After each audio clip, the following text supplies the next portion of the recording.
Meron po akong piniling 8 sakit na dapat natin bantayan kasi pwede natin i-consider na parang tridor na sakit, mga walang sintomas, bumibigla na lang. Diba? Yung magugulat ka na lang, uy, may ganung sakit pala. Pero ang problema nga dito, sa umpisa, walang sintomas. So, tignan natin, baka kung meron kayong ganitong senyales, hindi naman natin alam kung sino tatamaan, at least may warning tayo, baka mapacheck natin na maaga, mahabol pa natin. 8 deadly diseases na bumibigla na lang. Number 1, ito yung tinatawag na aortic aneurysm. Ewan ko kung narinig nyo na to, pero minsan merong mga high profile case eh. So, ang aorta natin, abdominal aorta, siya yung pinakamalaking ugat mula sa puso pababa sa tiyan. Ano, may thoracic aorta, may abdominal aorta, yan. Sa may tiyan natin yan. Dapat, ang ugat nito, yan ang pinakamalaking ugat, diretso lang. Pero may tao, lumulobo. Ayan, no? Walang sintomas yan. Ang pinaka-symptom niyan, if ever, pag hinawakan mo yung tiyan mo, malakas yung pulso. Or yung iba, sasakit. Pero pag sumakit ito, ano na yon, delikado na, parang puputok na siya eh. So parang tawag nga dito, minsan time bomb eh. Parang time bomb siya, ticking time bomb siya. So yan, pinag-iingatan natin. Okay? So ano mga risk factors? Usually, nagkakaedad, may high blood, may diabetes, minsan prone din yan. Baka na-aksidente, okay, na car accident, biglang naging marupok to, baka nasuntok sa tiyan, ano, baka nag-infection. So, paano tayo iiwas? Usually, healthy diet pa rin, bawas asin, huwag maha-high blood, at syempre, kung may nararamdaman kayo medyo sumasakit-sakit, o may pumupulso ng malakas, actually, bawal nga idiin eh, kung meron eh. Makikita po to sa ultrasound. Abdominal aneurysm, deadly yan. Pangalawa, ano, emergency yan. Okay? Kung pumutok kasi, wala na magagawa eh. Pero pag na-discover na ganyan, nag-uumpisa pa lang, merong mga surgeon, vascular surgeon, pinapalitan nila. Kaya palitan. Major operation. Nilalagyan ng graft. So, walang choice eh. Kailangan operahan. Number 2, na deadly disease na talagang bumibigla. Ito, narinig nyo siguro to. Aneurysm din, pero sa utak naman, sa brain. Ito, maliit. Maliit na brain aneurysm. Maliit siya, pero deadly. Yung kanina, pinakita ko malaki sa tiyan. Mga 4 cm, yung mga ganyan, malaki. Itong brain aneurysm, lagi ito napapabalita. Maraming artista na bigla na lang sumakit ang ulo. Pagsakit ng ulo, bigla na lang nawala, namatay yung pasyente kasi pumutok nga ito. So, bakit may taong may brain aneurysm? Ang problema nga dito, namamana. Minsan, di mo lang alam, basta namamana lang. Okay? So, sa umpisa, kung meron man tayo, hindi natin malalaman, di ba? Malalaman mo lang later on, siguro pag tumatanda, pag nai-stress, pag naha-high blood, tumataas ang pressure, okay? Oras na magkaroon na kasi ng sintomas itong brain aneurysm, baka late na eh. Yun ang problema nga. Kaya nga mga tridor na sakit eh.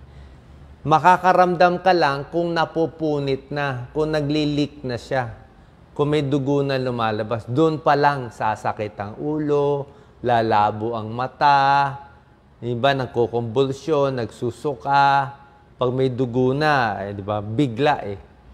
Dapat habang konti pa lang, nag-uumpisa pa lang, let's say may headache ka na paulit-ulit na parang ibang hindi ka sure, di ba, na papacheck sa neurologist, brain specialist. So minsan na MRI, CT scan, minsan nahuhuli, nakikita. Okay?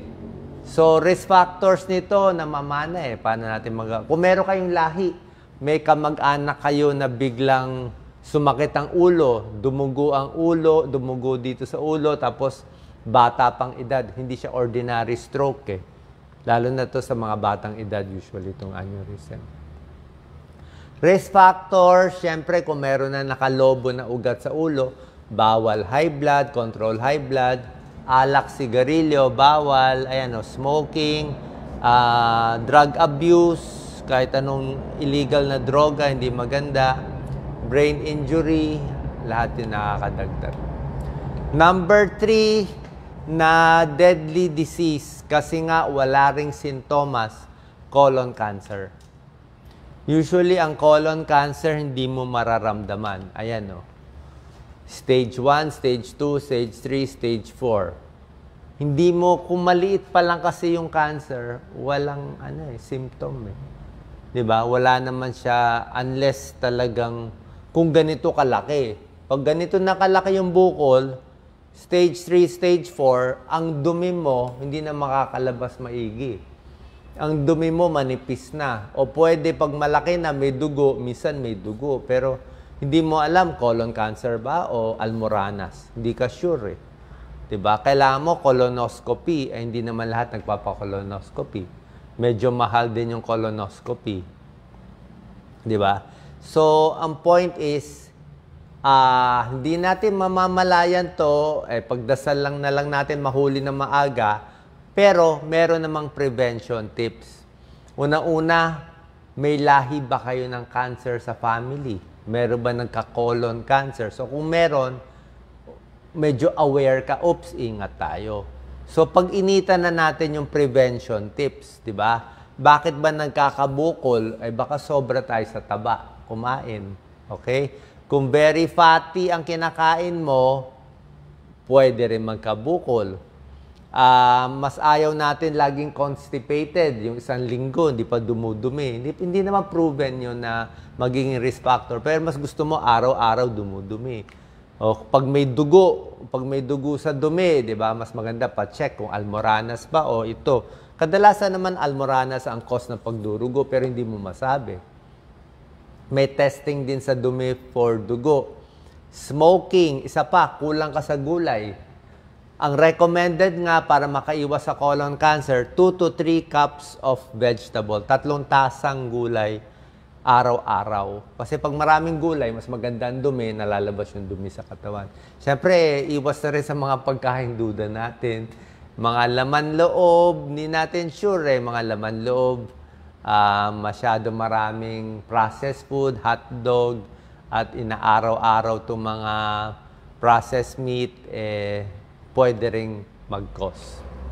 Number 4, deadly disease, breast cancer. Sa babae naman. Ito talaga, lalo na sa Pilipinas, I'm sure may kamag-anak kayo, may breast cancer, may kakilala kayo. Sobrang dami nagkaka-breast cancer sa Pilipinas kumpara sa ibang bansa. Tayo parang one of the highest, i-check nyo. Parang 10%. Ganun kataas. Sa ibang bansa siguro mga 3% lang. So hindi natin alam bakit ang Pilipino ang dami nagkaka-breast cancer. Nasa pagkain ba? Nasa lahi ba? Nasa hangin ba? Palagay ko there's something sa kinakain natin na siyempre mahal ang gulay, mahal ang prutas, puro na lang maalat, di ba? So sa pagkain rin yan, eat healthy food, limit air pollution, smoking, maraming naninigarilyo, kulang sa exercise, overweight. Okay? So, oras na makakapa ng bukol sa breast, lalo na pag may edad, pero minsan walang edad, minsan 30 years old, 40 years old, di mo masabi. So, kailangan na-examine ng breast. Pag nakitang may bukol, pupunta tayo sa surgeon or OB-GYN ninyo para ma-check up. Pag nakita masamang bukol, tatanggalin agad. Basta tanggal agad. Oras na may nakapaka yung parang monggo, kahit kasing liit na monggo, hanggang kilikili. Pag may nakapaka yung kulani, parang monggo, kaya habang naliligo, kinakapa yung sa breast. Oras na may makapa, tanggalin. Yung iba, inihintay maging kasing laki ng parang tennis ball. na nagkanana na, lumabas na yung nana, nabutas na yung balat. Ang dami namin nakikitang ganon sa mga charity hospitals po. Okay? Ito, no choice. Kailangan tanggalin. Number 5, pag lalaki naman, prostate cancer. Ito, number 5 out of 8 ito ng mga deadly diseases. Ang prostate cancer, actually, medyo mas okay na cancer. Paano mas okay? Ito sa lalaki naman to. Sa prostate. Bakit siya mas maganda konti, di ba? Kasi usually mabagal siya. Usually pag nahuli ang prostate cancer, may chance pa operahan, lalo na pag hindi pa kumakalat sa buto. Okay? Papa-ultrasound lang ng prostate. Ano sintomas? Minsan nga, tulad na sinabi ko, walang sintomas eh. May dugo sa ihi ng ihi, lahat naman pag may edad, ihi ng ihi, mahina ang ihi. Pwede rin kasi malaki lang yung prostate eh. Karamihan ng lalaki, above 50 years old, talagang mahirap umihi, malaki ang prostate. Pero kung malaki ba ang prostate o may prostate cancer, kailangan mo pa mapa-ultrasound para ma-check kung ano. Okay? Back pain, ito back pain, marami may back pain, baka masakit lang talaga likod. Pero yung prostate cancer ba kumalat sa buto kaya ng back pain, hindi natin masabi. Yan ang problema. So, papa-check up, ultrasound, pero karamihan naman sa atin, wala namang pera magpa-ultrasound every year. Ano ang risk factors? Ito sabi ng mga urologist. Okay, chinek ko rin. Sabi ng urologist, para hindi lumaki ang prostate, hindi magka-prostate cancer, iwas sa karne. Beef. Ayaw nila beef. Alam ko, masarap ang beef steak. Sa mayayaman, masarap ang steak. Pero bawas daw sa beef. Huwag daw araw-araw karne. Okay? High-fat foods, okay? Mas prone. Okay? So, aging, nagkakaedad, may lahi, pero mainly sa pagkain, siyempre, yung ibang bisyo na rin, sigarilyo, alak, iwas na rin. Pagpipigil ng ihi, actually, walang connection. Yan, prostate cancer prevention. Actually, ito mga prevention para sa lahat, Effective to dito sa 8 sakit. Do not smoke, tigil sigarilyo. Physically active, wag laging nakaupo. Healthy weight, ayan, ang daming gulay. 2.5 cups of gulay at prutas every day para mabawasan mo yung karne. Yun ang ayaw nila. Isda, manok, mas okay pa. Number 6, isama ko na tridor na sakit. Siyempre, itong mga diabetes, parami ngayon. Dati, konti lang may diabetes. Ngayon, parang 10% na ba? Dati, parang 4% lang yan So, dahil sa kinakain natin, dahil sa fast food, dahil sa cellphone, lagi nakaupo, pataba ng pataba, at ang diabetes, siyempre, maraming komplikasyon. Okay? Lagi nauuhaw, mataas ang blood sugar, diba? Nilalanggam ang ihi, namamanhid ang paa, ihi ng ihi, pati high blood, laging gutom. Okay? Ano komplikasyon ng diabetes? Marami, siyempre, sa mata, sa paa, sa puso, sa stroke, magkakasama na. Number 7, deadly disease. Bago lang to. Nung nag-umpisa lang ang cellphone. Diba? Doon dumami. Nung nag-umpisa po social media. Nag-compare. Diba? Mahirap. Lagi mo kinukumpara yung sarili mo sa ibang tao. Ba't siya mayaman? Ba't siya nakaka-abroad? Ba't siya pinagyayabang niya yung kotse niya, yung bahay niya? So, maraming nadidepress. Lalaki, babae, nadidepress. At dahil dito, pag depressed, baka naninigarilyo, umiinom ng alak, or may mangyayari. Di ba? Delikado ang depression. Batang-bata, pag meron ka na balita sa social media, wala pang edad, 30 years old, biglang pumanaw, titignan mo yung bakit ano nangyari, kadalasan depression. Sarili mong isip ang kalaban. Yan ang kalaban na yun. Depression symptoms. Yan, laging malungkot, withdrawal from family, walang energy, nag-iisip ng masama, parang may parang may bumubulong na masama pero wala ka naman naririnig. Di ba? Minsan may ganun. Parang minsan meron tayong conscience na masama. Parang, mahina ka, hindi mo kaya to, galit sa'yo lahat. Lalo na pag nababash maigi, di ba? Maraming ganyan eh. So, kailangan matigas yung utak mo. Dapat confident ka sa sarili mo, alam mo ginagawa mo, wala kang pakailaman o sabihin ng ibang tao. Kasi nga, hindi naman nila alam eh. Basta nasa social media ka, mababash ka. Kahit gaano kakabait. Maniwala po kayo. Kahit wala kayong kasalanan, gaano kakabait, basta nakita nila na mas marami kang followers, pag-iinitan ka talaga. Oo. Ganun talaga yun. Kasali yun sa laro. Kasi nga, nandun lahat eh. Diba? Nag-iinggitan lahat. Number 8, last na deadly disease, Stridor, high blood. Maraming may high blood, hindi nila alam high blood sila. Di ba, sabi nila, masakit lang ulo ko. Pero pag chinek mo blood pressure, 160, 180. Di ba? Kailan kayo huling nagpa-check na blood pressure?